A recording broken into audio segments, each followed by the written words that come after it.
Hey guys, Michael at Chuck's Trucks. Today we've got a 2014 Jeep Grand Cherokee 3.0 diesel in the shop, and we're going to be adding a couple of horsepower to it.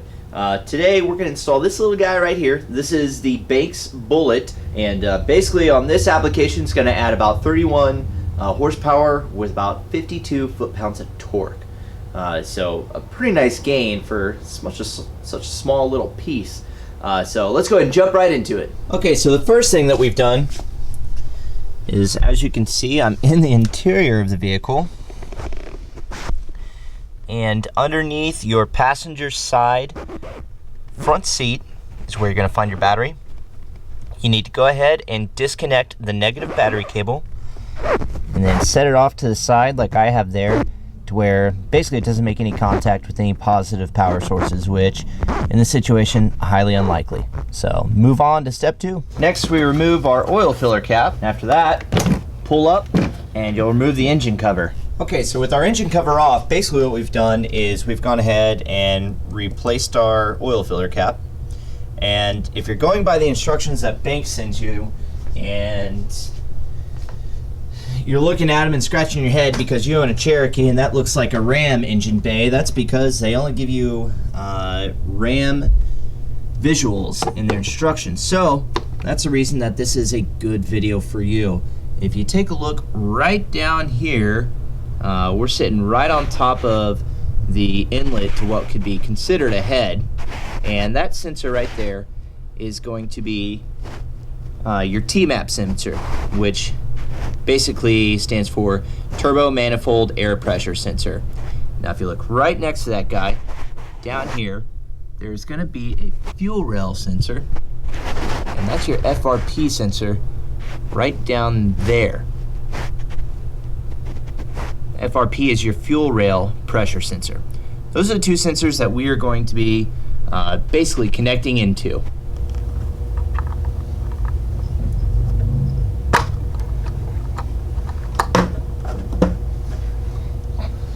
So with our TMAP sensor out, that's this guy right here, we're going to take our wiring harness that they send in the kit, and there should only be one pin connector that it connects to, and click it in until it clicks, and then make sure that you reconnect the yellow connector. And then next, we'll take basically it's the replicant of what we just disconnected, and we'll reinstall it. Okay, so right here, and I know you can't see it, I apologize, there's just about no other way for me to show you, but we've got our fuel rail pressure sensor, and watch out for the sheet metal that's protecting it because it can be a little warm. We've basically got the little locking yellow clip that holds the sensor on there pulled out. That was kind of tricky to get to. We had to use a screwdriver from the opposite side. Alright, so just for the sake of you knowing where you got to go to get the fuel rail pressure sensor, we are basically walking up to our Jeep, and we're going to jump in right here, and that is her right. So that's our sensor. Next, with our sensors connected, we go ahead and secure our connectors safely out of the way of any kind of heat source. Alright, so with both of your sensors connected, next what we're going to do is we're going to zoom in on this little guy right here. On the Grand Cherokee, we're going to use this fuse for an ignition source power. So basically I've got my little puller. I'll pull that guy out, and there's stout. And there's our fuse, 10 amp fuse. Alright, so with our fuse connector in, we just connect the red wire from the separate harness that comes in the kit. Now, here's the point where you stop and evaluate everything.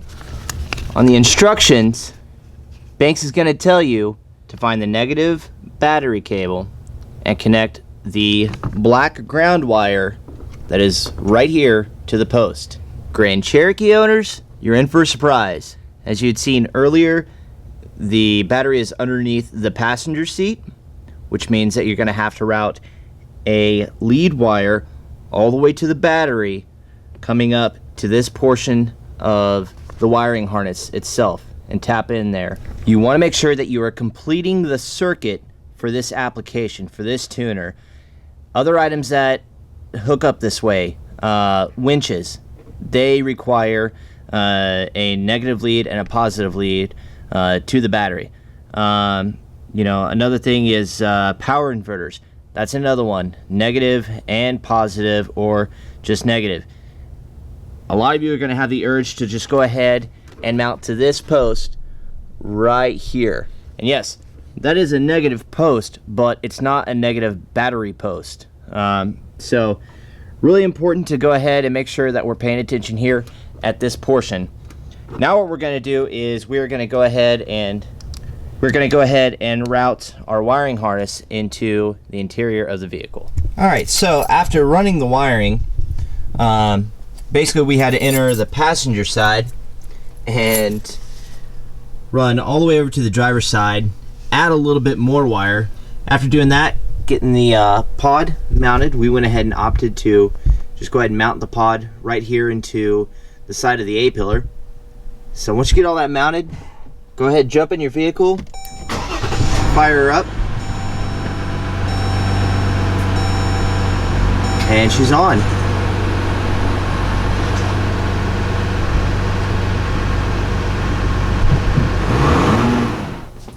Alright, so, fair warning of advice for you. I like to be as honest as I possibly can with all my installs to let you know whether or not it's an easy install or it's moderate. This one, for most of you average Joes out there, difficult. The wiring harness itself seems to be maybe manufactured for the RAM application, and then I know that from looking on forums and from talking to other people that it's not uncommon to have to extend the wiring on these because of the location of the battery, number one. In the RAM, it's going to be located on the driver's side, and if that's the case, then you should have enough wiring to get into there. But on the RAM, you have a little bit more space in the firewall to be able to get into the cabin. On the Grand Cherokee, on the other hand, with the battery being located underneath the passenger seat, this makes it a lot more difficult because basically the easiest entry point for an average Joe like you and me would be basically right at the bottom of where the air duct runs into the cabin itself, or the air system. There's a grommet down there with a large loom of wires. It's your main wiring harness that runs to your ECU. If you just basically put a little notch into that from the interior side and run one of these guys, which is our best friend in this industry, through that, cut off your wiring, tape it off, insert it into the top of this tube a little bit, tape that off, pull it through, and then pull your wiring over to the driver's side. That'll give you the ability to splice I use about 3 feet of extra wire just to be safe. Splice that up, and that'll give you enough wiring to run up to that pillar. So I imagine that I haven't had a chance to talk to Banks about this just because I film these videos after hours, after I get done working. So naturally, it's 10:30 my time right now, and they're closed. But I will have a talk with them. If something comes about it and I find out more information on that, I will post it. I will let you know. Furthermore, the instructions themselves, as far as the illustrations that are currently coming with the kits, also depict the RAM application. That's why we had a little bit of a difficult time finding that fuel rail sensor, and then also the turbo sensor as well. So, you know, that's the way it is in this industry. You know, for about 9 times out of 10, everybody's got something that's just going to bolt right up, and it's going to wire right up.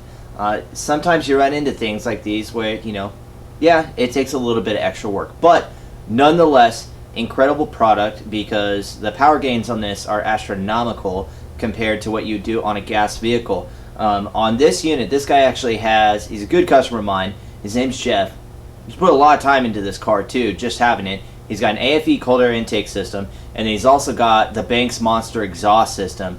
With those two items and the tuner combined, according to Banks, it actually doubles the horsepower gains altogether from the bolt-on items. So instead of just having 31 horsepower, we're actually looking closer to about 60 to maybe 70 horsepower because it's a diesel turbocharged application. Anytime you can increase airflow in a diesel, it is going to give you phenomenal gains. So for more information on Banks products, just go to www.chuckstrucks.com. There we carry their entire line of products. If you ever need any help, feel free to give me a shout. I am always glad to answer your questions. A lot of you have started hitting me up on YouTube, on Facebook, even by email, asking questions, and I'm always there within about 15 hours at the most to answer your questions. So keep them coming. And again, this is Michael at Chuck's Trucks. Thanks for watching.